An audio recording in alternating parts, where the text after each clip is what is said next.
E20 petrol ভরার পর 3 দিন ধরে গাড়ি বন্ধ আছে, কাজে বাজে কিচ্ছু বেরোতে পারছি না। একেতে তো বৃষ্টি হচ্ছে, আর তার নিচে এই তেলের জন্য আমাদের পুরো গাড়ি ক্ষয় হয়ে গেছে। গাড়ি দুদিন আগে ওই আর কি দুদিন আগেই সার্ভিস করিয়েছি। এখন দেখো কি দেখাচ্ছে, দেখো E20 গন্নে কা রস। এবার এটাকে বের করবো কি? নিতিন গাডকারি মানে আমাদের আখের রস বিক্রি করে গাড়িতে দিচ্ছে। এবার এইটা বার করতে হবে আজকে। হ্যাঁ দেখে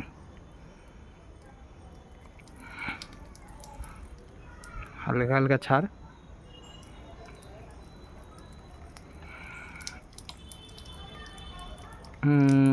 চেপে দে চেপে দে চেপে দে চেপে দে চেপে দে, ব্যাস। এইটা হচ্ছে ফিউল, পিওর ফিউল। এইটা মানে 20%-এ আমাদের গাড়ির এই অবস্থা করে দিচ্ছে। বলছে যখন 85% হবে তখন কি হবে? এই হচ্ছে ব্যাপার।